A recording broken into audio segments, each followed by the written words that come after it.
giorno 1 dicembre, no? Dicembre per ogni cristiano simbolicamente è un mese molto importante, perché sappiamo che Cristo è nato.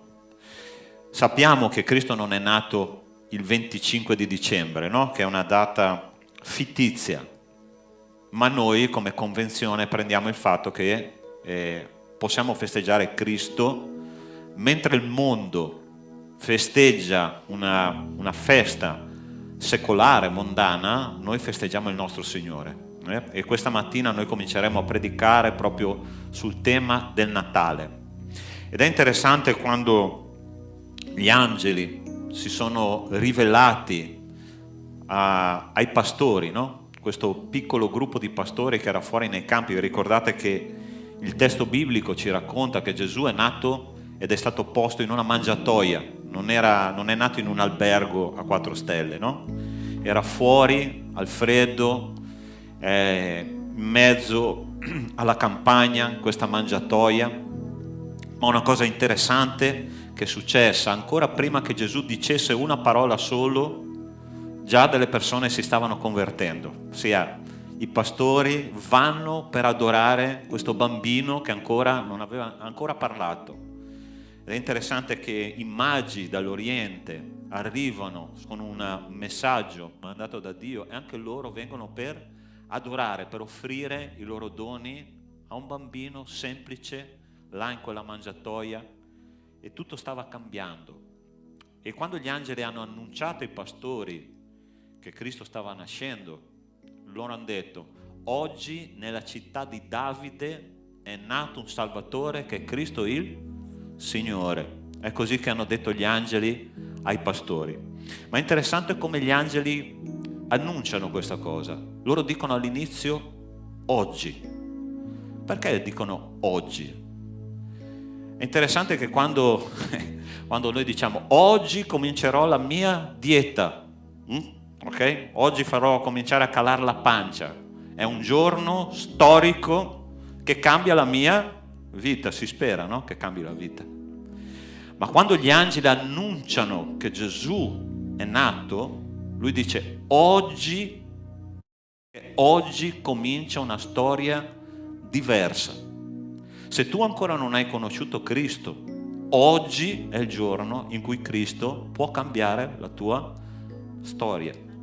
È una separazione tra quello che era prima e quello che sarà in futuro.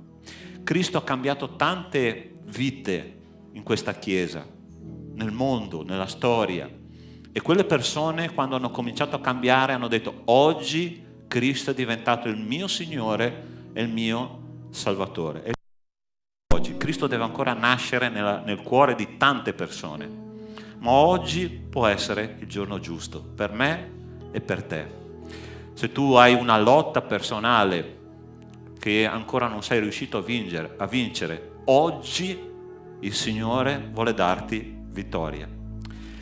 Io ti chiedo in questo momento di alzarti in piedi, perché vorrei pregare insieme a te. Gesù è nato in quell'epoca, nella pienezza dei tempi. La storia è cambiata, perché oggi noi contiamo il tempo prima di Cristo e dopo Cristo. Guarda che interessante. E oggi il Signore vuole nascere nella vita e nel cuore di tante persone, oggi qui, ma anche nel mondo. E tu che mi stai ascoltando dal nostro canale YouTube, oggi Cristo vuole fare un'opera nella tua vita. E io vorrei pregare perché questa opera possa essere un'opera profonda e veramente radicale. Noi non possiamo più, fratelli, essere cristiani superficiali, cristiani di convenienza. Noi siamo nati per manifestare la gloria di Dio e non può essere in modo diverso, solo se Cristo oggi cambia la tua storia. Possiamo pregare insieme? Chiudi i tuoi occhi e comincia a parlare col Signore. Cristo è qui in mezzo a noi. Cristo sta camminando in spirito tra le fila di questa chiesa. E Lui oggi ti sta dicendo: io voglio far parte della tua vita, io voglio darti conquiste, io voglio farti sconfiggere il peccato, io voglio darti una pace e una gioia che forse tu mai hai sperimentato. E Lui è qui oggi per te. Signore nostro Dio, nostro Padre, è nella tua presenza che questa mattina vogliamo restare con tutto il nostro cuore. Signore, aiutaci a darti il posto che ti spetta. Cristo non è soltanto il Salvatore, ma Cristo è il Signore, e Lui rimarrà Signore dell'universo. Che io voglia o non voglia, un giorno io dovrò rendere conto della mia vita al mio Signore. E io ti chiedo stamattina, Signore, di fare un'opera profonda in noi, affinché, Signore, noi possiamo diventare testimoni di qualcosa di talmente grande, Signore, che non può essere descritto a parole. Il tuo trono è nei cieli. E il Salmo dice: che cosa può fare il giusto quando le fondamenta sono rovinate? E la risposta del Salmo è: il Signore è nel suo Tempio santo. Il Signore è nel suo Tempio santo. E io voglio, Signore, avvicinarmi a te. Vogliamo avvicinarci a te stamattina, nel tuo Tempio santo, dove tutto è chiaro, dove tutto va al suo posto, anche in mezzo ai problemi della nostra vita. Signore, tu sei nato per dividere la storia e noi vogliamo seguirti, Signore, perché tu sei la nostra storia. Grazie, Padre, per questo tempo prezioso che tu ci dai in questo momento per adorarti, per onorarti e per innalzare il tuo nome. Nel nome di Cristo Gesù. Amen. Amen. Sei pronto per adorare il Signore? Amen. Chiesa di Dio, un caffè napoletano la mattina fa bene, ok? Sai, di quelli belli strong che ti svegliano. Allora, visto che siamo un pochino freddini, ti invito a lasciare il tuo posto e ad andare a dare una parola di benedizione, una parola a un fratello, una sorella vicino a te, dietro di te, davanti a te, ovunque lui sia, specialmente le persone che tu non conosci, ok? Il popolo di Dio è un popolo che benedice. Lascia il tuo posto, avanti, popolo di Dio. Stamattina siamo nella presenza del Signore.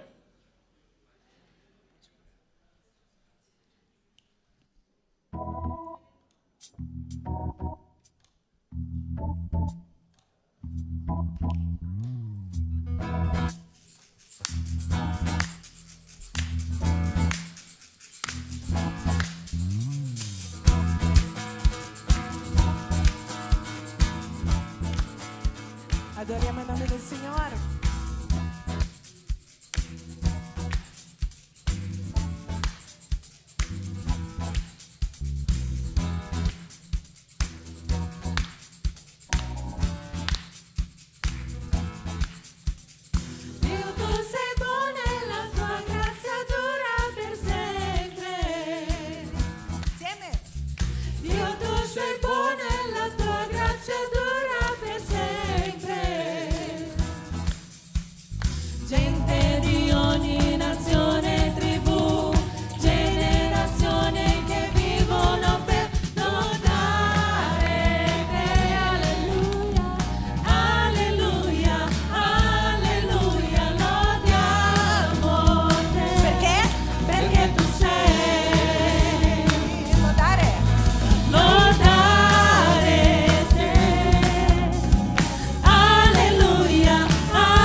Il Signore è buono.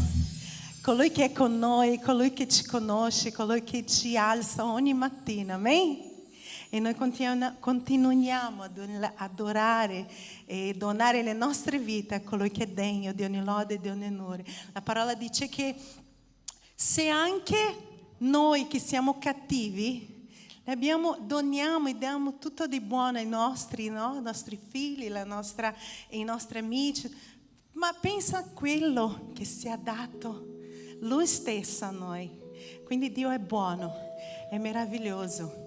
È il nome sopra tutti i nomi che noi lodiamo e che noi adoriamo in questo periodo, che noi ricordiamo la sua nascita, ricordiamo il suo sacrificio per noi, ricordiamo colui che è e che sarà per sempre. Amen?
Non potrei mai e mai misurare il suo sacrificio per me, e io non potrei mai sapere, perché Lui è la ragione della mia vita. E per questo che noi ogni volta cerchiamo di immaginare, cerchiamo di capire il perché il Signore, nonostante eravamo peccatori, Lui ci ha voluto vicino a noi. E ed ha fatto questo sacrificio per noi. Ma io credo in questo, che colui che ha iniziato un'opera, lui la finisce. E quindi se era il piano di Dio che l'uomo fosse accanto a sé, l'ha fatto lui per primo. Ci ha chiamato a sé. E a lui non importa la mia vita, non importa quello che faccio. L'importante è che io possa riconoscere che lui è il mio re e che io possa riconoscere che io senza di lui non sono niente, e che io possa riconoscere che soltanto tramite la sua parola, tramite il suo manuale di istruzioni, è che io posso vivere la vita in abbondanza che lui ha per me.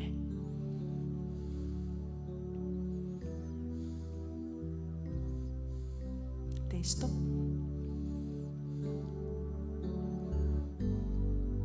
Quando penso al tuo amore per me, cantiamo insieme. Quando penso alla grazia mostrata, quando penso al tuo sangue per me, io non riesco a trattenere il mio canto per te. Desidero adorarti, desidero lodare te, desidero onorarti, desidero piacere a te. Cantiamo insieme. Quando penso al tuo amore per me, quando penso alla grazia mostrata, quando penso al tuo sangue per me, io non riesco a trattenere il mio canto per te. Desidero adorarti, desidero lodare te, desidero onorarti, desidero piacere a te. Desidero adorarti, io desidero lodare te, desidero onorarti, desidero piacere a te. Solo la Chiesa desidero adorarti, desidero lodare te, desidero onorarti, desidero piacere a io desidero adorarti, desidero lodare te, desidero Signore onorarti, io desidero piacere a te, piacere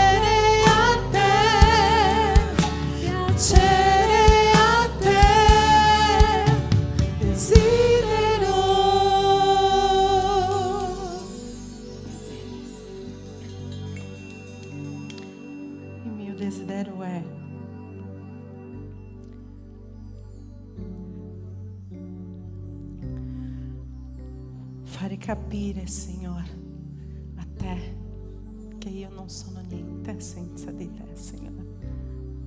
E che la mia dimostrazione, Signore, di lode, di onore a te, e che la mia vita, Signore, davanti al tuo altare possa far capire anche alle altre persone, Signore, perché tu ci vuole luce e sale in questo mondo. Tu ci vuole dipendenti da te, Signore. E io dipendo da te totalmente, Padre, perché so che senza di te non sono niente. Perché tu sei un Dio grande, sei un Dio meraviglioso, Padre. Sei un Dio che prendi cura di noi mentre ancora noi dormiamo. E io ti lodo per questo, Signore. Grande è il Signore.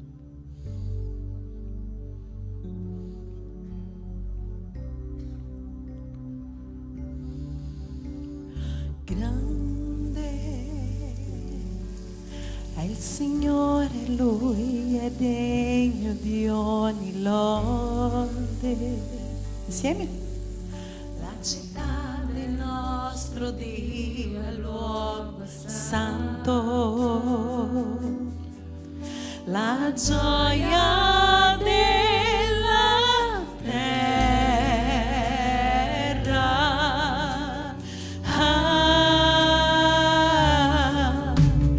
Grande Signore, è Signore Lui, abbiamo la vittoria. Da Lui prendiamo forza per la vita. Noi ci prostriamo a Lui.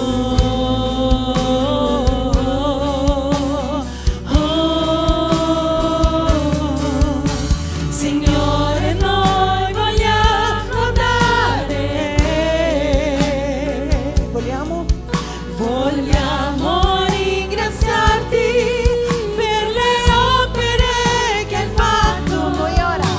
Noi ora confidiamo nel tuo amore.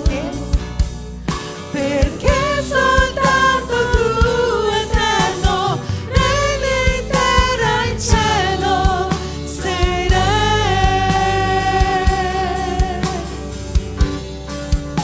Insieme tutti. Grande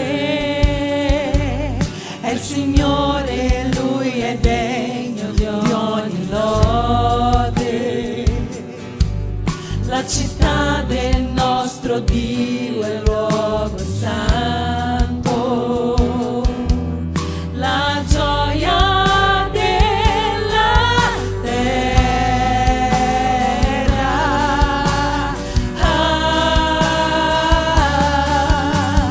Grande il Signore, è il Signore, in Lui abbiamo la vittoria. E da Lui prendiamo forza per la vita.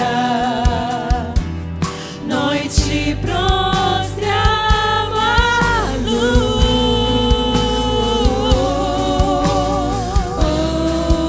Alleluia, Signore. Signore, noi vogliamo dare te. Vogliamo ringraziarti per le opere che hai fatto. Noi ora confidiamo nel tuo amore, perché soltanto tu, eterno, regni in terra e in cielo, sei Re. Solo la Chiesa, Signore. Signore, noi vogliamo dare, noi vogliamo ringraziarti per le opere che hai fatto. E noi ora confidiamo solo in te, Signore, perché soltanto tu, eterno, regni in terra e cielo, sei Re.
lode il tuo nome, Signore, perché tu sei Re dei Re, che è venuto a noi per regnare per sempre. E noi lodiamo il tuo nome questa mattina.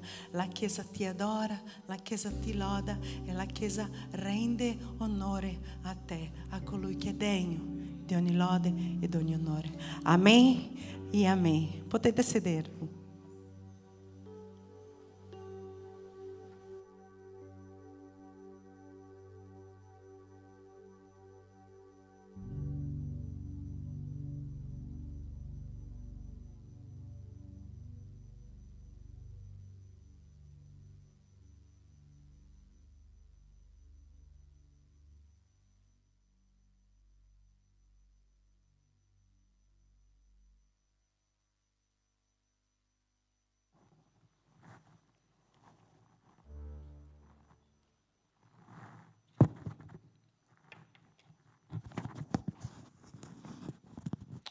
Amen.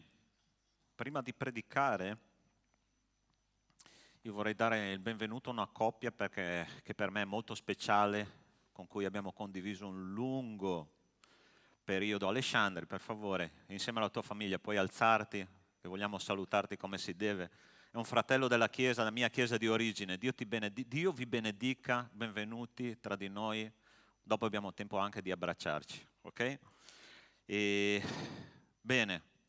Carissimi, come ho detto, noi cominceremo a predicare questa settimana sul tema del Natale, no? E per aprire la nostra predica, noi cominceremo con quel testo proprio che ho letto all'inizio, che dice: oggi nella città di Davide è nato un Salvatore che è Cristo il Signore. Potete alzare un po' perché si è abbassato parecchio. Sì, prova. Ok, adesso va bene. Ok, e preghiamo che il Signore ci parli questa mattina, se puoi chiudere i tuoi occhi e parlare con Dio in questo momento. Signore nostro Dio, nostro Padre, io metto nelle tue mani, Signore, questa predica, questo tempo di meditazione della tua parola, e ti chiedo nel nome di Cristo Gesù che noi possiamo veramente apprendere tutto quello che è necessario perché le nostre vite subiscano un cambiamento profondo, radicale. Nel nome di Cristo Gesù. Amen. Questa parola che gli angeli hanno dato ai pastori in quella notte in cui Gesù è nato è molto interessante, perché loro usano dei titoli a Gesù, no? Dicono: Gesù Cristo è il Signore, il Salvatore e il Cristo. Ed è interessante che questa parola Cristo, oggi ci concentreremo su questo, no? Chi è il Cristo? Perché vi dico una cosa, mentre studiavo questo testo, molto interessante, che il Signore mi ha detto: quando una persona viene salvata è necessaria che sappia chi è Cristo. Cristo non è soltanto un titolo così messo lì a caso. La parola Cristo, Christos nella lingua greca, significa unto. Okay? Nell'antichità, al tempo di Gesù e al tempo dell'Antico Testamento, gli unti di Dio erano o i sacerdoti, o i re, o i profeti. E questo triplice ministero di Gesù era importantissimo ed è importantissimo oggi, perché se noi non capiamo quali sono questi ministeri che Gesù ha ricoperto, noi non riusciamo ad apprendere appieno che cos'è la salvezza per noi, che non è soltanto una salvezza vita eterna, perché è interessante che la nostra mente, quando comincia a pensare alla parola salvezza, pensa a qualcosa che verrà un giorno quando noi moriremo, ma la salvezza è qua sulla terra e oggi. Vi ricordate cosa abbiamo detto all'inizio? Oggi nella città di Davide è nato un Salvatore che è Cristo il Signore. Ossia, noi dobbiamo conoscere il Signore per quello che Lui è, ossia per il Cristo. E questi tre ministeri che Lui ha ricoperto, re, sacerdote e profeta, sono importantissimi, anzi fondamentali, perché noi possiamo conoscere chi è veramente il Signore.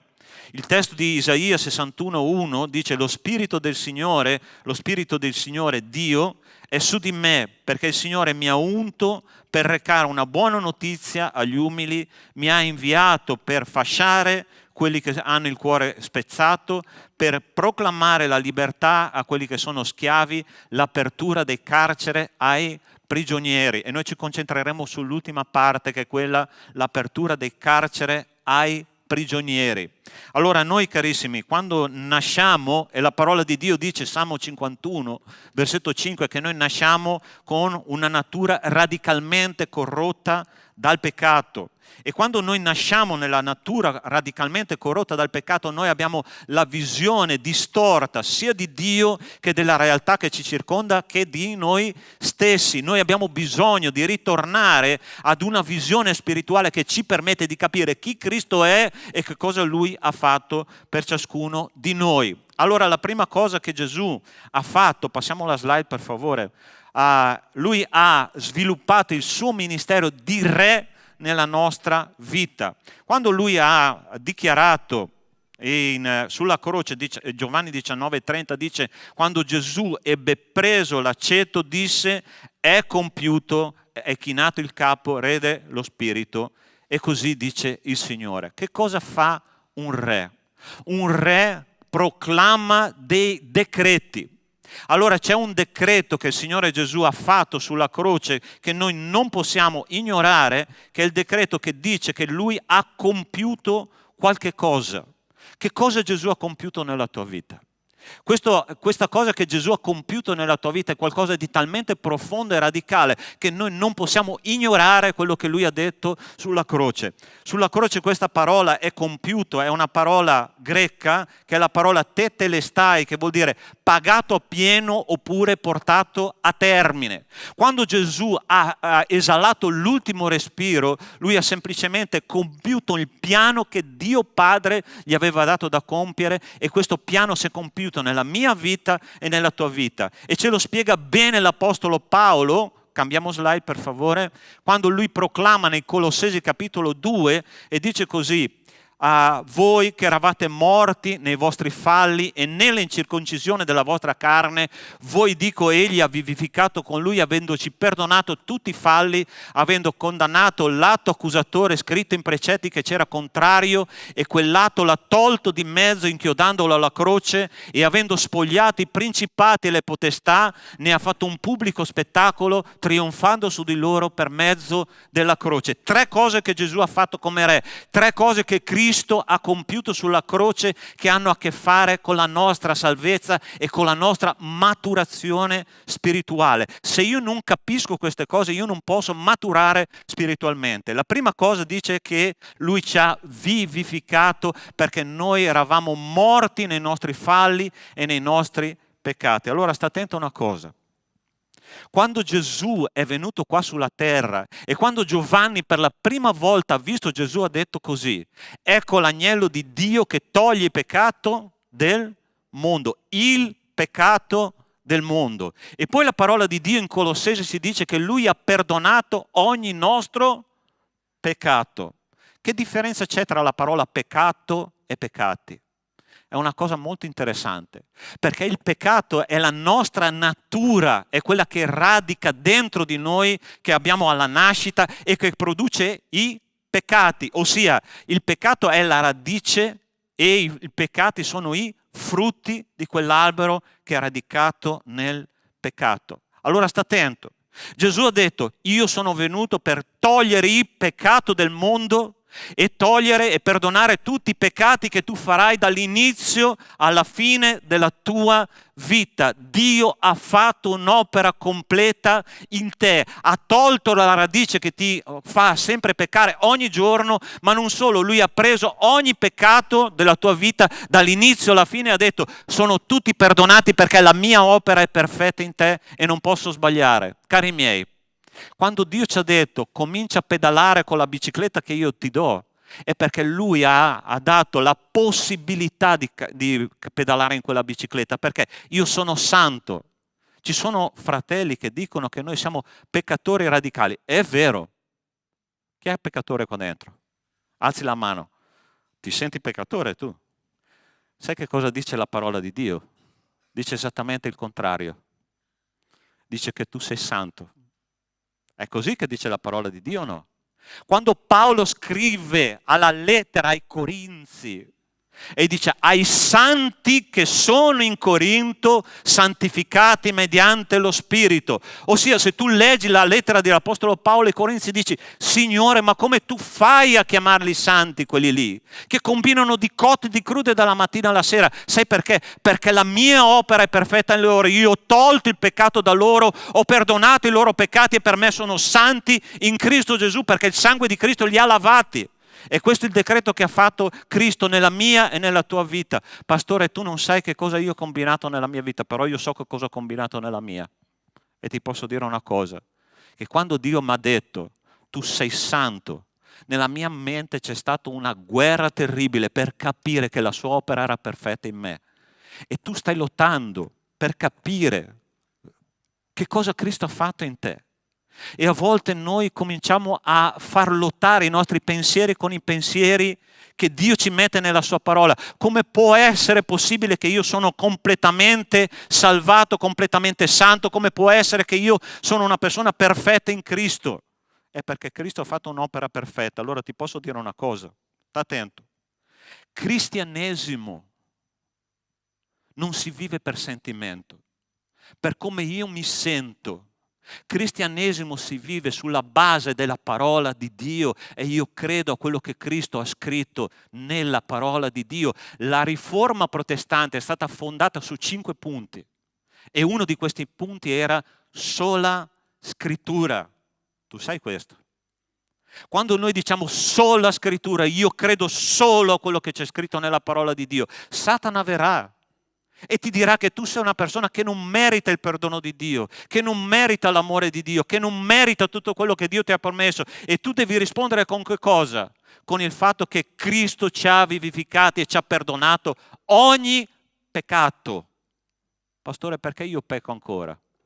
Ah, bella domanda questa. Tu pecchi ancora? Sì? Quando tu pecchi ti senti perfetto? Buongiorno. Quando tu pecchi ti senti perfetto? Com'è che la scrittura dice che tu sei perfetto in Cristo? Com'è che Lui ha perdonato tutti i tuoi peccati? Com'è che Lui ha tolto tutto il peccato che tu avevi radicato dentro di te? Sai perché noi non riusciamo a percepire quello? Perché noi siamo sotto l'effetto del peccato, ma non siamo più sotto il dominio del peccato. E io e te siamo sotto l'effetto del peccato. Sai cosa è successo tanti anni fa? Io sono stato operato a un ginocchio, no? Il menisco. È interessante, il dottore, finita l'operazione, dice: operazione perfettamente riuscita. Il paziente è morto, ma sto scherzando. In questo caso è il dottore che è morto per noi, ok? Allora sta attento che cosa è successo in quel tempo. Il dottore mi ha detto: guarda, tu devi fare circa 40 giorni, pian piano cominci a caricare il piede, no? Cominci a camminare come camminavi prima. E io ho cominciato a fare come il dottore diceva. Poi, finiti questi 40 giorni, io continuavo a zoppicare. E la cosa interessante è che torno dal dottore e gli dico: dottore, ma lei mi ha detto l'operazione è perfettamente riuscita, come mai io continuo a zoppicare come prima? Sai qual è stata la sua risposta? È stata: perché tu continui a pensare come un malato. Tu devi cambiare il tuo modo di pensare. Se Cristo ti dice che tutti i tuoi peccati sono perdonati, se Cristo ti dice che la tua natura peccaminosa è stata tolta, è stata inchiodata alla croce, devi credere sì o no? Devi cominciare a pensare come Cristo pensa.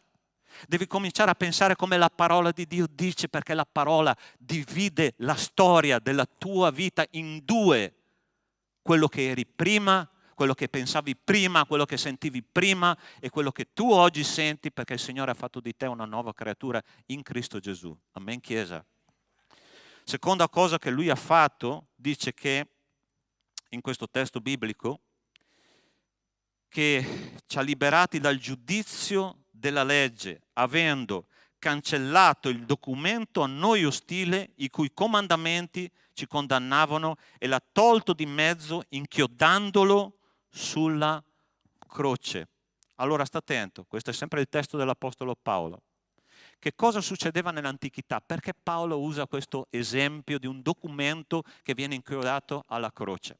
Allora, quanti comandamenti ci sono nella legge di Mosè? Vediamo chi è che lo sa, il secchione che ha studiato con me. Alzi la mano. Quanti sono? 10? 10?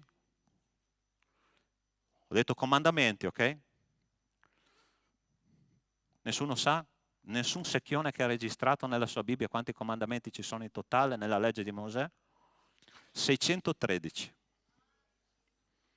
Ok? 613 comandamenti. Allora sta attento. La legge di Mosè definiva che questi 613 comandamenti dovevano essere compiuti ogni giorno della vita di un credente, per tutta la vita fino alla sua morte. E la parola di Dio ci dice che se tu trasgredisci un comandamento di questi durante tutta la tua vita, tu sei fregato, sei bollato come mandato all'inferno. Perché? Perché Dio è perfetto e non accetterà niente di perfetto, di imperfetto da noi. Ossia, tu trasgredisci un comandamento della parola di Dio, ti impegni per tutta la vita, arrivi al tuo 80° anno di età, 85°, quello che è. Oggi la vita media circa in Italia è 77-78 anni, ok? Grazie a Dio per Furio che è ancora qua a combattere per la sua parola, gloria a te. Allora sta attento, se una persona mediamente vive 80 anni deve compiere circa 18 milioni di comandamenti per tutta la vita, e se arrivi al 17° milionesimo e 999.999 sbagli l'ultimo, tu sei condannato ad andare all'inferno, perché Dio non accetterà niente di diverso dalla perfezione. Come può una persona vivere con una spada di Damocle così sulla testa? Come possiamo noi andare alla presenza di Dio e presentarci imperfetti? Quando Cristo è morto sulla croce e ha detto è compiuto, è esattamente questo che Lui ha fatto. Lui dice che ci ha liberati dalla maledizione della legge. Noi siamo, grazie a Dio, figli di Dio per grazia. Per grazia. Hai capito? Questa è la grazia di Dio. E nell'antichità c'era una cosa molto interessante. Paolo usa proprio questo documento inchiodato alla croce. Perché? Perché nella legislazione romana funzionava così quando una persona veniva messa in prigione. La persona veniva messa in prigione dopo la sentenza del giudice, veniva stilato, fatto un elenco di tutti i crimini che quella persona aveva fatto, no? Veniva preso, inchiodato alla porta della prigione. Ascolta bene. Le persone che passavano davanti a quella porta potevano leggere quei crimini e condannare quella persona con accuse continue. Meriti di stare in prigione. Ma la parola di Dio dice che quel documento che ci riguardava, ci sono ancora peccatori qua? Sì? Tu sai che c'è un documento che è scritto contro di me e contro di te? Con ogni peccato che tu hai commesso, ogni parola sbagliata che tu hai fatto, ogni pensiero che tu hai fatto è registrato in una chiavetta USB di Dio, che se io prendo e inserisco in quel computer là e proietto tutto quello che io e te abbiamo combinato, qua non si presenta più nessuno domani. Da domani in poi, perché avremo una vergogna di quello che noi abbiamo fatto e pensato durante tutta la nostra vita. Ma il Signore dice, io ho inchiodato quel documento alla croce e sopra di te non c'è nessuna pendenza perché il Signore Gesù ha pagato tutto il prezzo. È questo che ha fatto Cristo sulla croce, è questo il decreto che ha fatto il mio Re. È questo il decreto che ha fatto il tuo Re. E l'ultima cosa che lui dice in questo testo biblico di Paolo, Colossesi capitolo 2, dice, e ci ha liberati e ha spogliato, e avendo spogliato i principati e le potestà, ne ha fatto un pubblico spettacolo, trionfando su di loro per mezzo della croce. Facile la vita cristiana, vero? Molto semplice. Specialmente quando tu pecchi. Il nemico si frega le mani, adesso ho un documento che posso cominciare a inserire nella testa di quel figlio di Dio e comincerò a dirgli che è indegno, comincerò a dirgli di non presentarsi più alla presenza di Dio, comincerò a dirgli che è capace solo di peccare, comincerò a dirgli che non vale nulla.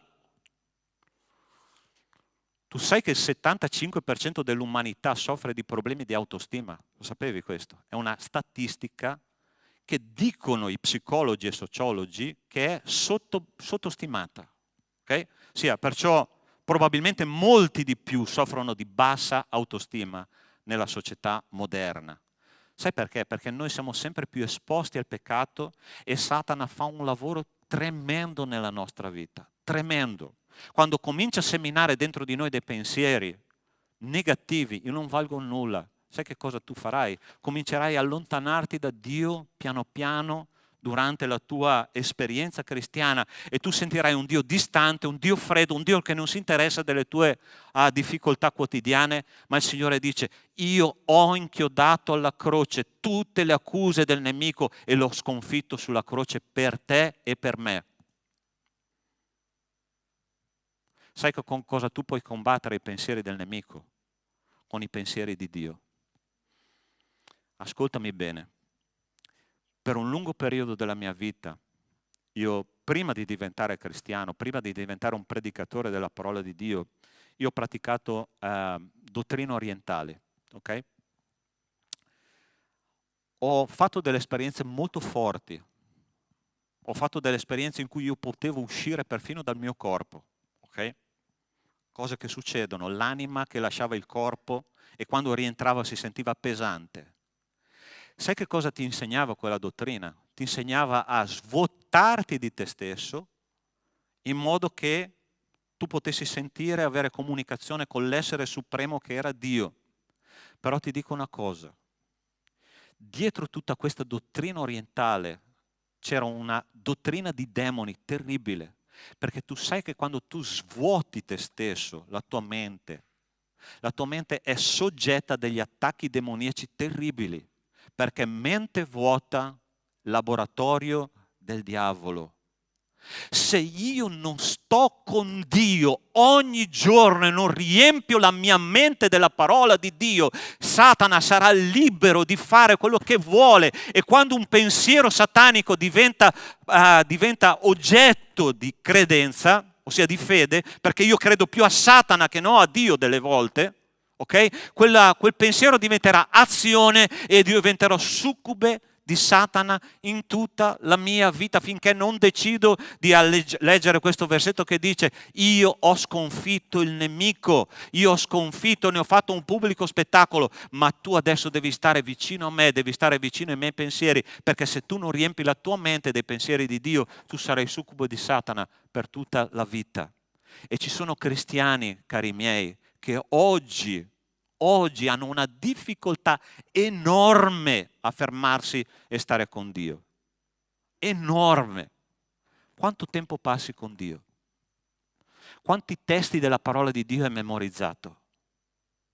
Carissimi, io oggi non lo dico per vantarmi, lo dico solo perché io ne avevo bisogno. Ero una persona molto fragile, ok? Perché quella dottrina mi ha fatto diventare una persona fragile. Oggi io conosco a memoria circa 500 versetti della parola di Dio. È il mio kit di sopravvivenza. Tutte le volte che il nemico viene da me con pensieri, non venire da me, perché sta scritto così. Ma tu non vali niente. Come no? Voi siete la perla della mia corona, dice la parola di Dio. Vattene via da me nel nome di Gesù. Ma se io non conosco la parola di Dio, con cosa combatti Satana? È la spada della parola di Dio che combatterà Satana. È quello che tu hai registrato nella tua mente. Tu devi avere una Bibbia portatile qua inserita in questa mente.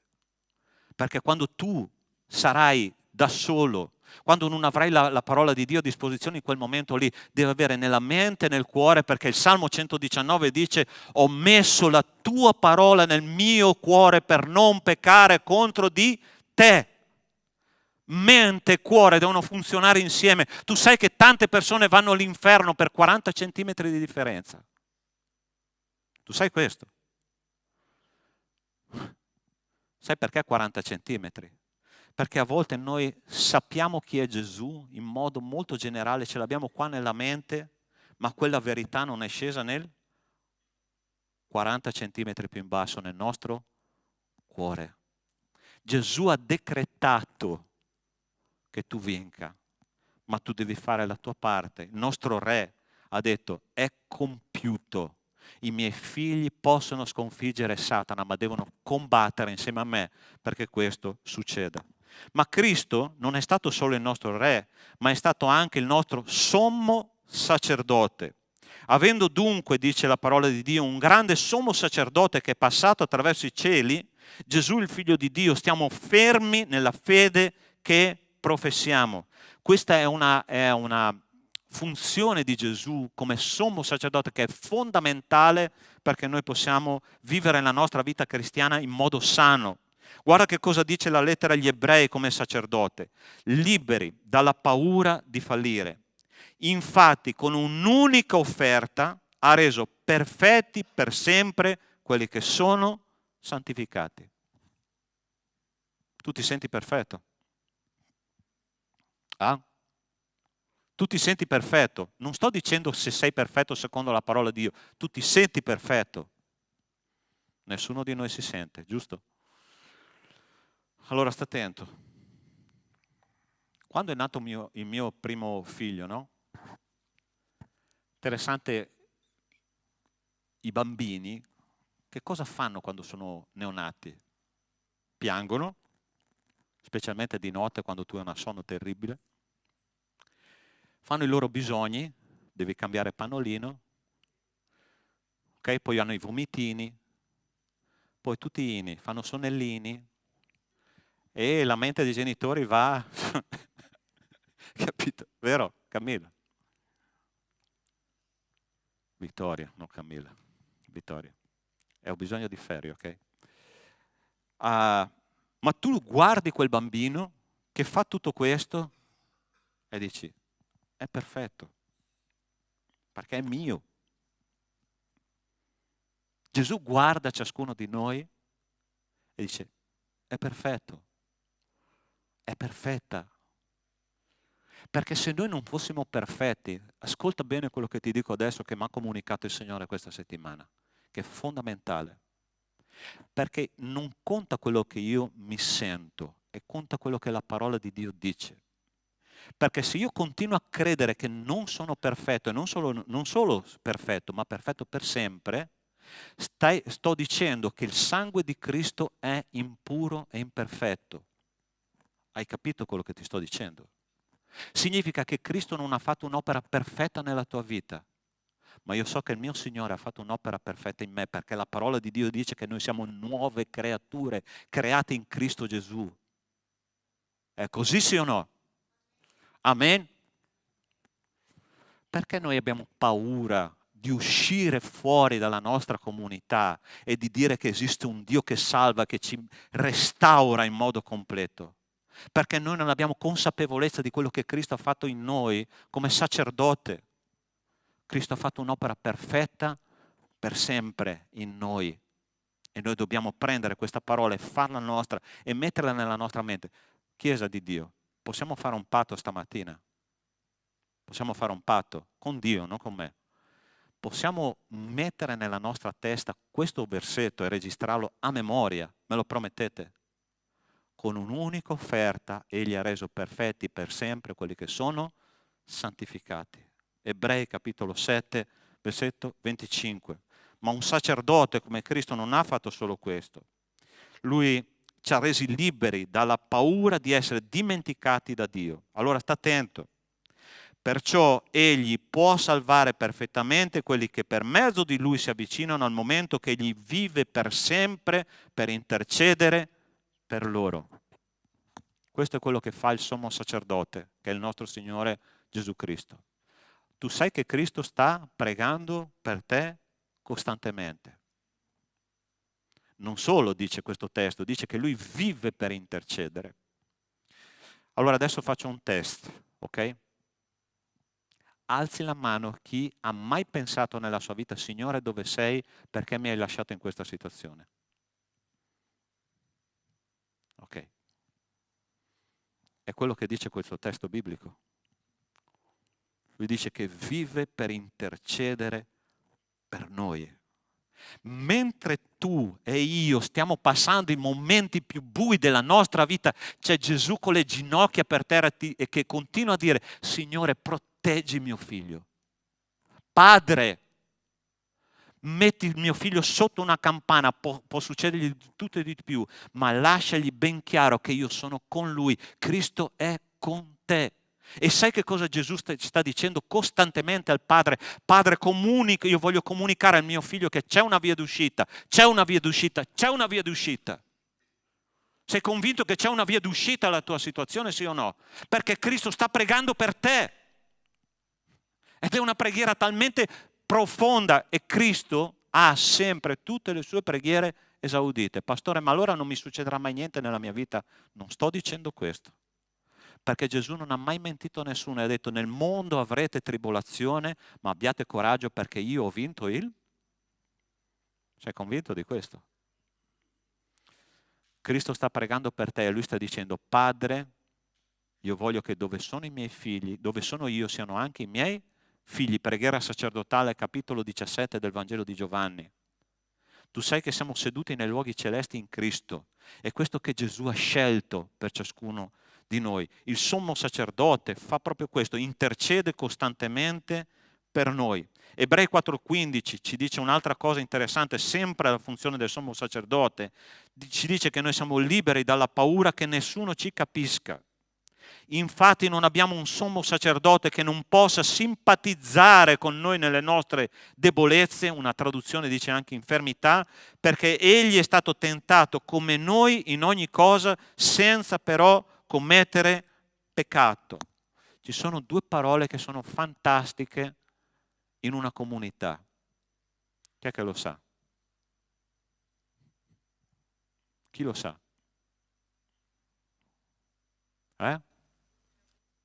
Brava, hai studiato insieme a me. Ti capisco. Quando una persona, interessante che noi abbiamo un cristianesimo molto strano, no? È un cristianesimo di pastiglie. Non è un cristianesimo in cui il dottore parla al malato, è un cristianesimo di pastiglie.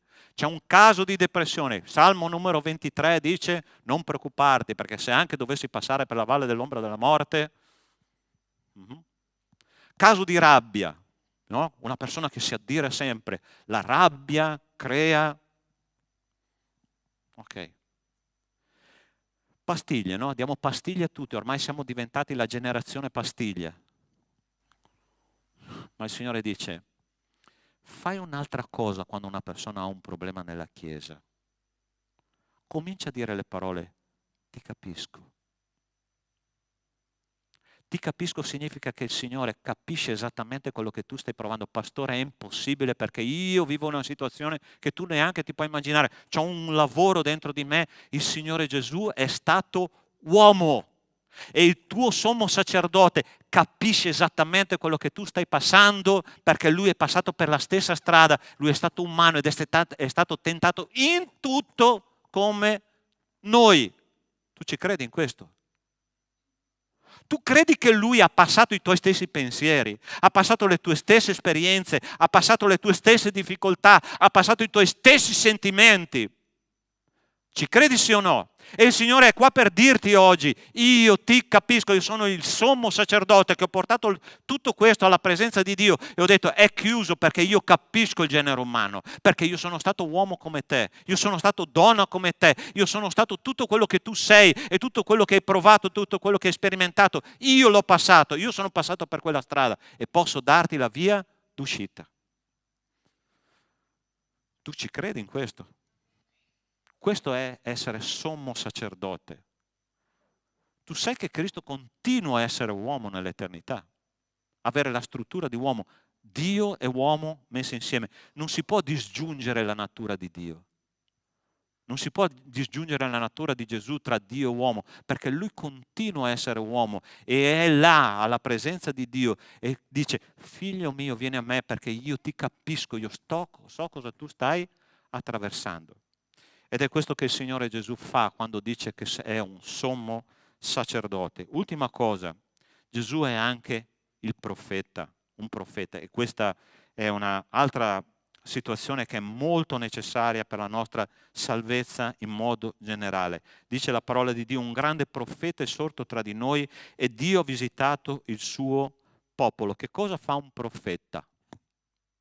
Cos'è un profeta? Un profeta è qualcuno che parla da parte di Dio.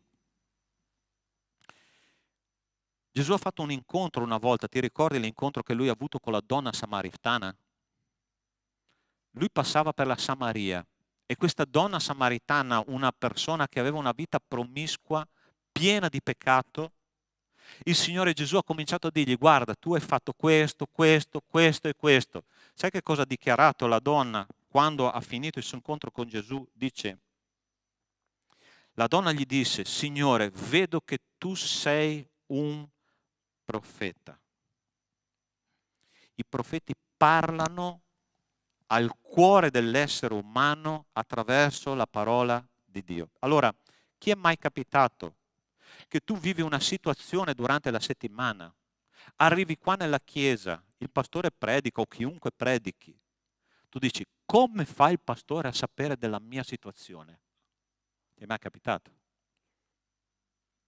Mi ricorderò una volta, anni fa, tanti anni fa, c'era un predicatore qua che parlava e ho detto: Signore, ma cioè, qualcuno ha mandato un messaggio al pastore, un WhatsApp al pastore, dicendo che cosa io ho combinato sta settimana.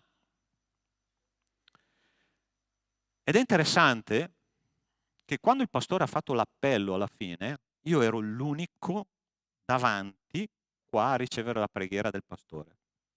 Okay? Allora sta attento. Tu prova a immaginare, io a quell'epoca ero già pastore, ok?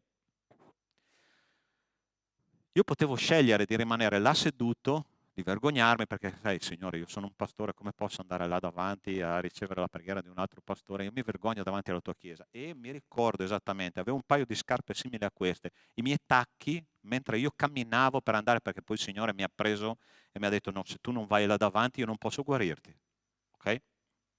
E mi ricordo il rumore dei miei tacchi mentre camminavo, ero nell'ultima fila là in fondo, e tutta la chiesa si girava. Il pastore va davanti a rispondere all'appello. Che vergogna.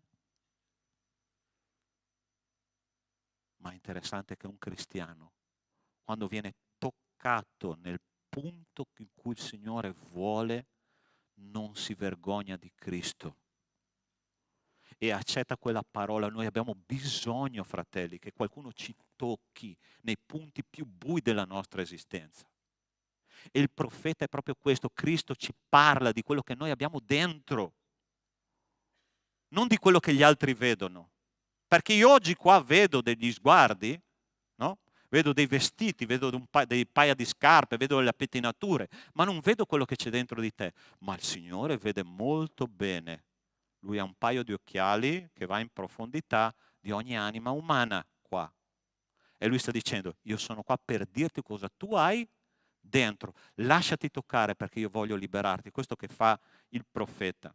E noi abbiamo bisogno di Cristo come profeta. Quella donna è stata liberata perché qualcuno gli ha detto che cosa aveva dentro. Cristo è quello che fa ogni giorno. Noi dobbiamo essere liberi dall'idea che Dio è un debole e assente. Il profeta è colui che proclama una cosa e quella cosa succede perché viene dal trono di Dio. Gesù ha detto di fronte a una tomba chiusa, il suo amico Lazzaro, c'è scritto: detto questo gridò a gran voce: Lazzaro, vieni fuori. Noi abbiamo bisogno di un profeta che quando parla la cosa succede. Chi ha ricevuto promesse da parte di Dio qua? Alzi la mano. Ok, adesso facciamo il secondo test. Chi ha ricevuto una promessa che ancora non è stata compiuta nella propria vita? Alzi la mano. Tu sai che Cristo la compierà? Tu sai che Cristo non lascerà perdere le sue promesse. Il profeta è questo che fa. Quando lui dice una cosa, quella avviene. E davanti alla morte Cristo è stato in grado di dire: Lazzaro, vieni fuori da quella tomba lì. E Lazzaro è venuto fuori da quella tomba. E lui è qua stamattina per dirti: esci da quella tomba dove tu sei chiuso, esci dallo scoraggiamento, esci dalla depressione, esci dall'angoscia, perché io voglio toglierti da quella situazione. E Cristo ha la capacità, il potere di dire come profeta di Dio: fallo e io lo farò. Amen, Chiesa. È così che funziona nel mondo spirituale, ma io devo credere che Cristo è il mio profeta e quello che dice lui farà. Ultima cosa che voglio dirti: il profeta è quello che ci libera dall'insicurezza. Paolo Apostolo ha scritto a riguardo della profezia di Cristo: e ho questa fiducia che colui che ha cominciato in voi un'opera buona la condurrà a compimento fino al giorno di Cristo Gesù. Pastore, io sono scoraggiato nella mia vita. Cristo non ti ha mollato. Pastore, io veramente non ho una vita cristiana come dovrei avere. Il Signore ha detto: io non mi baso su quello che tu fai, ma io mi baso su quello che io faccio in te. E io non ti mollo. Colui che ha cominciato in voi un'opera buona la porterà a termine fino al giorno di Cristo Gesù. Gesù non ha lasciato di prenderti per mano e di accompagnarti per il resto della sua vita, perché Lui è il Signore. E questa sua promessa si compie, Lui è il profeta di Dio. E se Lui ha detto che non ti molla, Lui non ti molla. Quante volte noi abbiamo, tra virgolette, deluso Dio? È perché noi siamo delusi di noi stessi. Perché noi continuiamo a cadere in certe situazioni e il Signore ci dice: il giusto cade 7 volte, si rialza, perché io lo tengo per mano. Il Signore è qua per dirti stamattina che Lui compirà la sua promessa nella tua vita e Lui ti terrà per mano. C'è una cosa interessante che quando i miei figli, quando erano piccoli, no? Quando cominciano a camminare, è normale che un bambino inciampi, cada, no? Ma la cosa bella è che c'è un papà che non permette che il figlio cada. Quando stava per cadere, Dio fa così con te, Dio fa così con me. Lui porterà a termine la sua opera, perché Lui non ti ha mollato, non è deluso di te, perché quando vede te, vede il Figlio di Dio in te, Cristo in te. E Paolo Apostolo l'ha espresso molto bene, ha detto: io non sono più io che vivo, ma è Cristo che vive in me. Cristo è stato il sommo sacerdote, Cristo è stato il re, Cristo è stato il profeta. E Lui ha fatto tutto questo per me e per te. E io vorrei che tu potessi conoscere questo Cristo che Lui ci ha dato, perché la nostra salvezza sia una salvezza completa. Ricorda, salvezza non è soltanto vita eterna, salvezza è qua, sulla terra, di tutto il nostro modo di vivere. Gesù ha detto una volta, e questo è l'ultimo testo che citerò, perché la vita eterna è conoscere Dio, e questa è la vita eterna, che conoscano te, il solo vero Dio, e colui che tu hai mandato, Gesù Cristo. Amen, Chiesa. Possiamo pregare insieme? Allora ascolta, adesso io farò la stessa cosa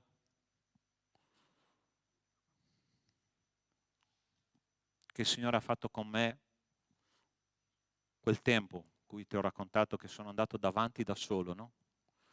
A rispondere all'appello. Io non vorrei che tu guardassi a destra e a sinistra: pastore, ma io sono un responsabile della Chiesa, io sono un ufficiale della Chiesa, io sono il ministro che ho studiato allo Spurgeon College. Tu sei un peccatore, ma soprattutto sei un santo di Dio. E io vorrei semplicemente che, se tu hai sentito la voce di Dio questa mattina, tu possa rispondere: Signore, io voglio veramente conoscerti come Cristo. Io voglio che tu sia il mio re, io voglio che tu sia il mio sommo sacerdote, io voglio che tu sia il mio profeta, quello che mi dice le cose come stanno nella mia vita. Non posso escludere nessuna di queste cose. Sai, mentre tu hai gli occhi chiusi, voglio dirti un'ultima cosa. A volte noi diciamo che non abbiamo tempo di stare con Dio, ma noi sappiamo benissimo che è una grande bugia. Il grande problema non è avere tempo o meno, perché quando noi amiamo una cosa troviamo tempo per quella cosa. Il grande problema è trovarsi di fronte alla verità che ci riguarda, perché la parola di Dio è vivente, efficace, più affilata di qualunque spada a due taglie, penetra nella divisione dell'anima e dello spirito e giudica i sentimenti, dei pensieri e del cuore. È così che dice la lettera agli Ebrei. Il grande problema è che quando la parola di Dio penetra nella nostra anima, i nostri sentimenti sono giudicati e nessuno di noi piace essere giudicato. Ma Cristo lo fa come il sommo sacerdote per liberarci da tutto quello che ci impedisce di camminare con Lui. E se tu sei qua stamattina, fa la stessa preghiera che ha fatto la Samaritana. Signore, io vedo che tu sei un profeta, tu hai parlato al mio cuore e io voglio rispondere al tuo appello. E se tu hai sentito che la parola di Dio era per te stamattina, io ti invito a fare un passo di fede in questo momento, ok? E ti chiedo di alzarti e di venire qua davanti, perché io voglio pregare insieme a te. Tu dici: Signore, io sono stato toccato in questo punto, io voglio. Amen. Dio vi benedica. Amen.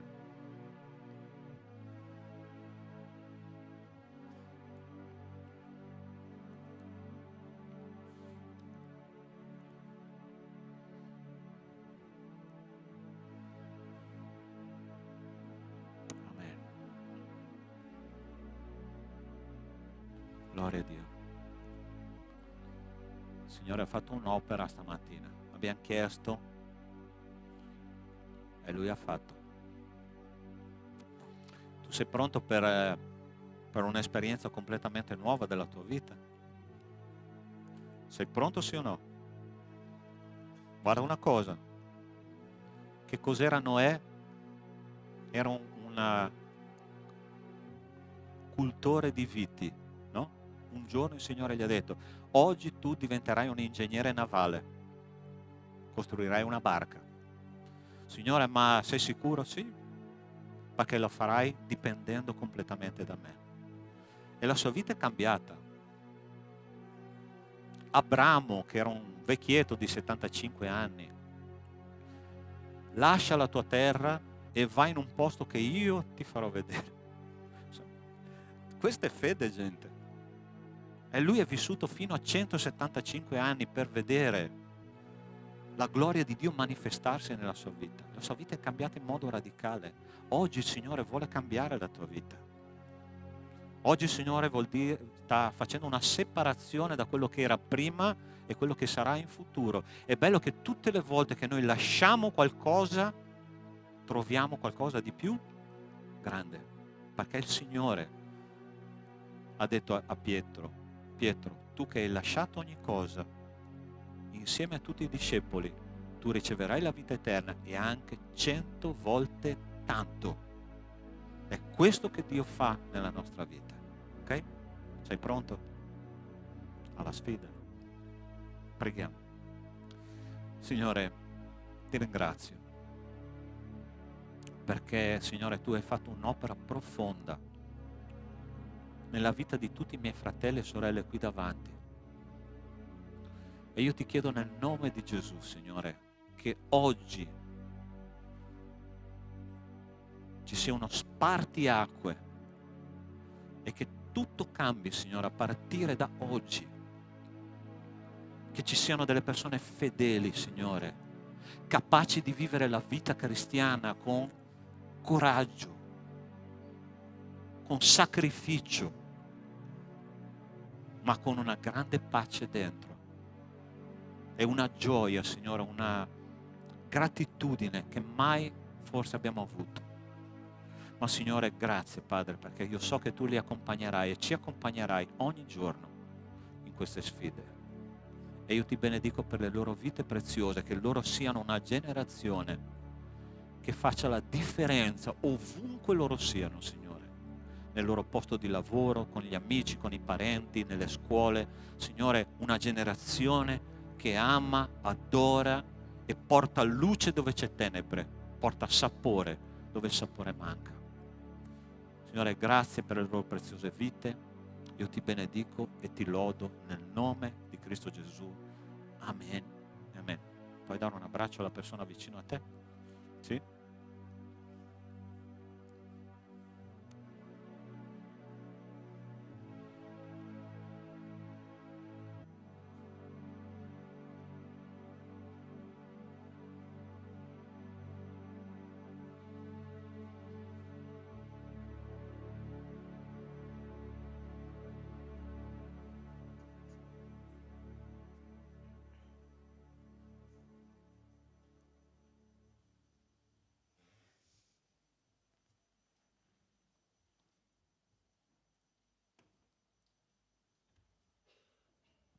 Amen. E invito i fratelli che si occupano della distribuzione degli elementi per la cena del Signore, per favore. Clelia. E Jonas c'è anche? Andate a prendere? Ok. Aspettiamo un attimo.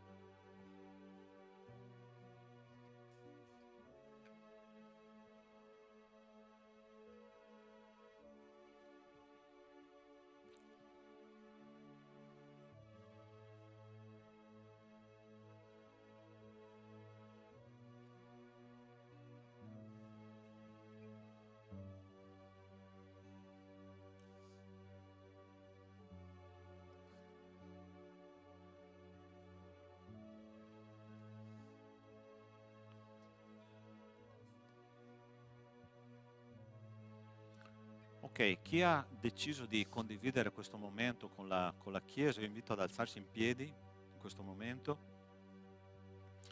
E i fratelli passeranno. Silvania, tu stai qua sulla destra, sulla mia destra. Jonas qua a sinistra e la Clelia in mezzo, ok?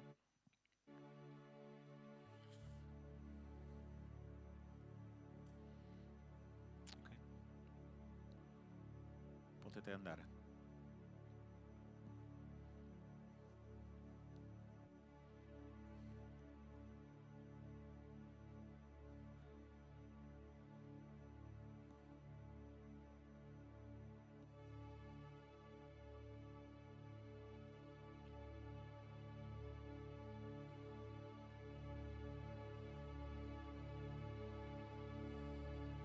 Sei la parola dal principio, uno con l'Altissimo.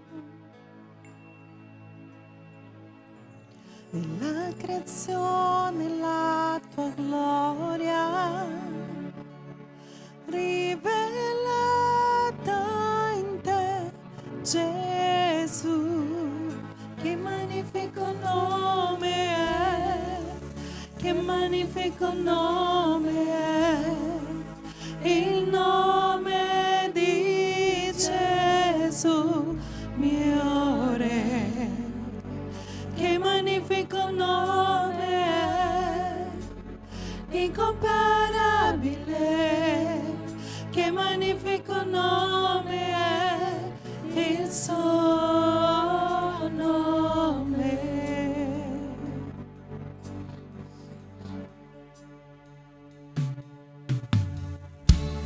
Per averci più vicino, sei sceso in terra qui tra noi.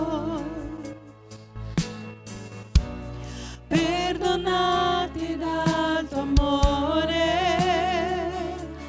cosa ci dividerà? Che splendido nome è, che splendido nome è, il nome di Gesù, mio Re. Che splendido nome è, incomparabile. Che splendido nome è, il suo nome. Che splendido nome è, il suo nome.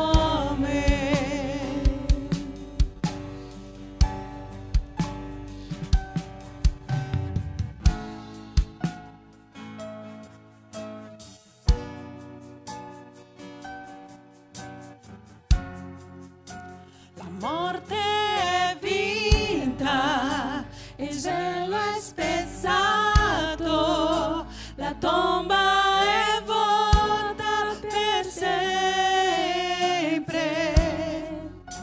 Il cielo proclama la tua gloria, perché sei risorto, mio Gesù, senza rivali, senza eguali, ora e per sempre tu sei re, tu hai il reino, tu hai il reino, tu hai la gloria, santo è il tuo nome, mio Gesù, che potente nome è, che potente nome è, il nome di Gesù, mio Re.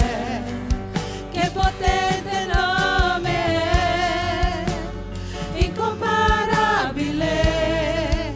Che potente nome è, il suo nome. Senza rivali, senza eguali, ora e per sempre tu sei re. Tu hai il reino, tu hai la gloria, santo è il tuo nome, mio Gesù. Che potente nome è, che potente nome è, il nome di Gesù, mio Re. Che potente nome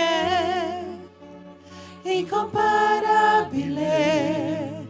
Che potente nome è, il tuo nome. Che potente nome è, il suo nome.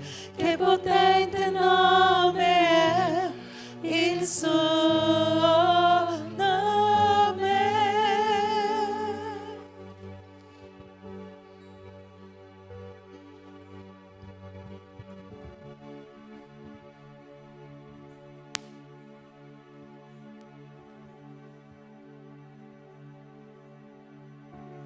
Amen. Tutti hanno ricevuto? Ok. Ieri sera insieme ai nostri giovani, adolescenti, preadolescenti, ricordavamo, abbiamo fatto la prima cena del Signore a culto giovane, ok? È stato molto bello. E ricordavamo una cosa che è successa, no, durante il momento in cui il Signore Gesù ha cominciato a condividere il pane e il vino, no?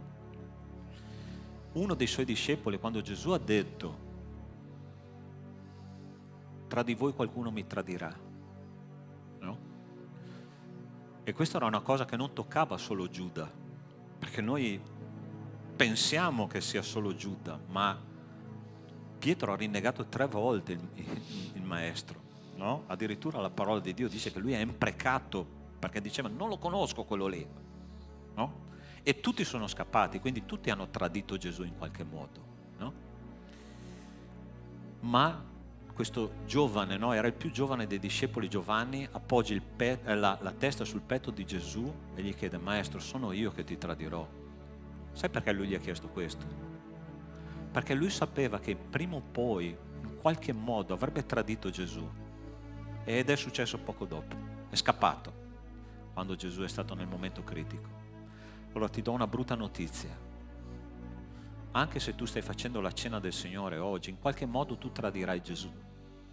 In qualche modo, con un pensiero, con una parola, con un'azione, in qualche modo farai. Ma sai perché noi stiamo facendo questa cena del Signore? Per dire che il corpo di Cristo è stato spezzato per noi, il sangue di Cristo è stato versato per noi e noi siamo nell'epoca della grazia. E io e te possiamo andare alla presenza di Cristo puliti da ogni peccato. E questo ci autorizza a fare la cena del Signore oggi. Tu sei perfetto in Cristo. Amen. Ricordando che questo rappresenta il corpo di Cristo, prendiamo insieme.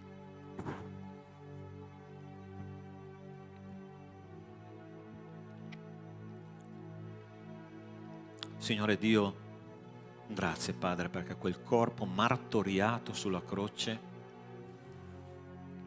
la sofferenza che tu hai passato, erano le nostre malattie che tu portavi.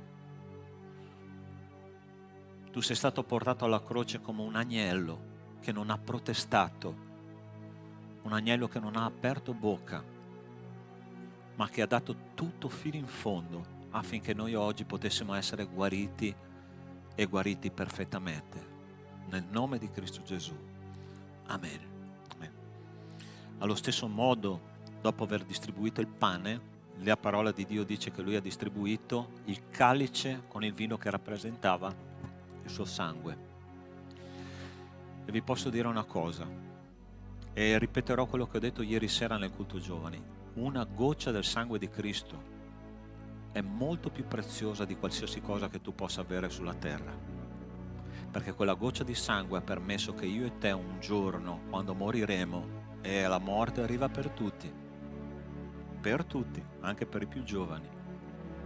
Noi che siamo un po' più vecchietti ce ne rendiamo conto, no? Che le caramelle nel sacchetto stanno finendo. E per i giovani la morte arriverà. Ma sai che cos'è che ti assicura che tu un giorno sarai con Cristo? Il sangue che è stato versato una volta per sempre sulla croce. E quella è la cosa più preziosa che tu hai. Più preziosa di una laurea, più preziosa della tua famiglia, più preziosa dei tuoi figli, più preziosa della tua fidanzata o fidanzato, più preziosa di ogni cosa qua sulla terra. È Cristo Gesù il Signore, il suo sangue che ti assicurano che tu sei salvato oggi. Amen. Ricordando questo sacrificio, questo puro sangue che è stato sparso per me e per te, prendiamo insieme. Amen. Signore nostro Dio, nostro Padre, grazie perché noi non siamo stati lavati con un sapone umano, ma col sangue di Cristo che porta vita e vita in abbondanza. Signore, grazie perché sei il nostro Dio e come Dio hai scelto un trono che nel tempo in cui eri sulla terra era una croce, coronato di spine e inchiodato, Signore, a quella croce. Ma la cosa è cambiata perché tu sei risorto e oggi sei nel cielo a intercedere per noi. Grazie Signore per questa sicurezza che noi abbiamo nel nome di Cristo Gesù. Amen. Amen. Amen.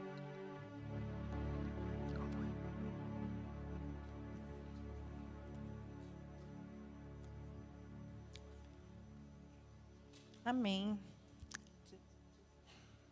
Adesso noi faremo Gesù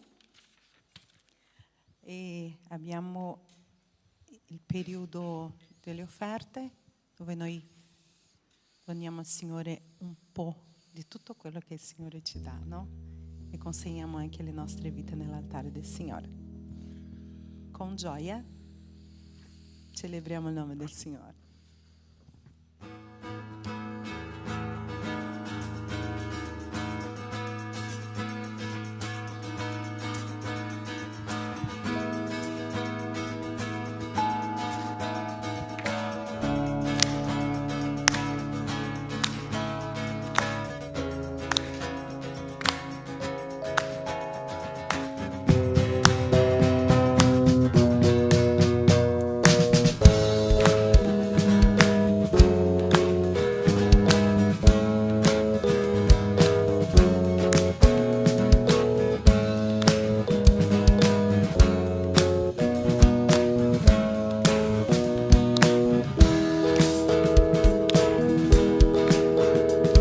Ai piedi della croce c'è il suo perdono e sangue versato, lava i peccati, è fonte di vita che mi trasforma in una nuova creatura. In mezzo all'adorazione c'è la sua presenza, in mezzo alla celebrazione, la gioia del suo spirito. La certezza che la vittoria avviene nel suo santo nome. Gesù,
Lodiamo il tuo nome, Signore. Grazie ti diamo, Signore, per tutto ciò che sei e tutto ciò che fai nelle nostre vite. Ti lodiamo e ti ringraziamo per queste offerte, Signore. Possa tu benedire queste famiglie, Signore, benedire ognuno di loro, benedire anche, Signore, queste offerte, possa servire per l'avanzo del tuo nome qui in questa terra. Grazie per tutto ciò che fai, tutto ciò che sei. In nome di Gesù. Amen. Potete sedervi.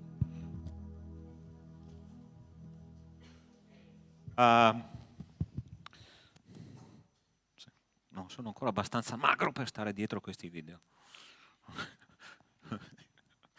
Ok, vi rubo ancora 2 minuti per i nostri annunci, per favore, se me li potete proiettare. Ok, c'è necessità di monitori per il nostro ministero bambini. Se tu ti senti chiamato o chiamata, chiamato anche perché allora sembra che nella storia ci siano solo le mamme o ragazze di là, no? Abbiamo bisogno di presenze maschili, ossia maschi della Chiesa Battista Agape, Se vi sentite chiamati a lavorare con i bambini sarebbe una bella storia, ok? Che il Signore possa benedire la vostra decisione oggi nel nome di Gesù. Ok, potete rivolgervi o a me o ai responsabili del Ministero Infantile, che oggi non c'è, Emanuele, ma potete parlare con me se sentite questa chiamata. Prossimo. Ok. Ah sì, corso di batteria e di chitarra, giusto? Jacqueline, vuoi dare una parola per favore? Vieni, vieni.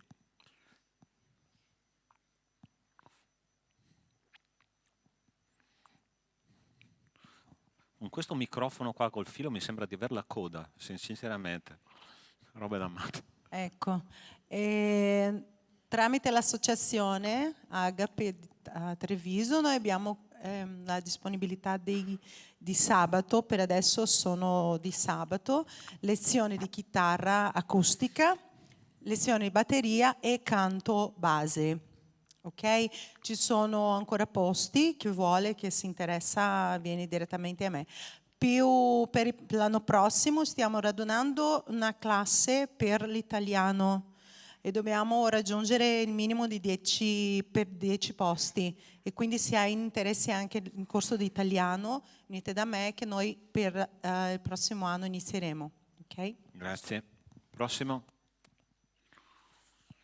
Ok, Ministero Sociale. Allora, i nostri ragazzi, giovani, adolescenti, ieri hanno cominciato a distribuire dei pacchi alimentari a delle famiglie del comune di Villorba. Okay? Noi abbiamo 30 nominativi per entrare nelle loro case e non solo ovviamente portare un pacco alimentare, ma portare anche il Vangelo, la parola di Dio.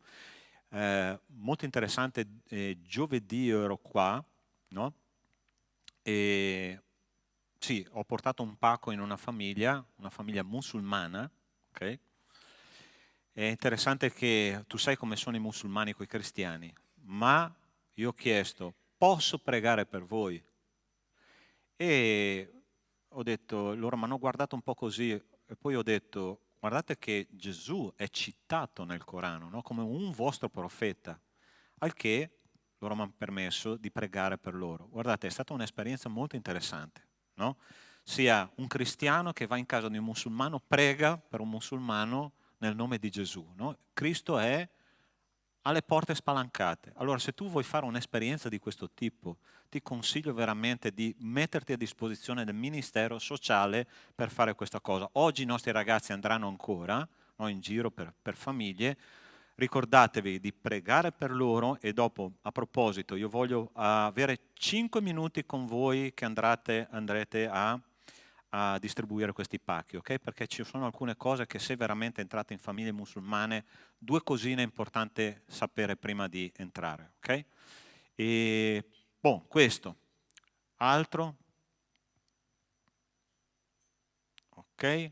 Giorno 7 di ottobre alle ore 20 qua in chiesa ci sarà l'incontro delle coppie. Tutte le coppie sposate sono invitate. Ministero Coppie, chi c'è coinvolto con il Ministero Coppie qua? Potete alzarvi per favore se volete chiedere informazioni. Clelli e Jonas, Geandro e Gilvania. Dov'è Gilvania? Ok, va bene. Comunque sono loro due. Se volete più informazioni è con loro. Ok? Altro? Cos'è questo? Ok, beh, basta. Ok, carissimi, abbiamo finito il nostro culto. Ti chiedo di alzarti in piedi e preghiamo che il Signore ci guidi durante tutta la settimana. Va bene? Signore nostro Dio, nostro Padre, ti ringrazio, ti benedico per ciò che abbiamo vissuto stamattina. E adesso, Signore, che torneremo alle nostre case, ti chiedo che l'amore di Dio nostro Padre, la grazia salvatrice di Cristo e le consolazioni dello Spirito di Dio con noi siano e con tutto il popolo di Dio su tutta la terra, da oggi e per sempre. Amen. Buona settimana, Dio vi benedica.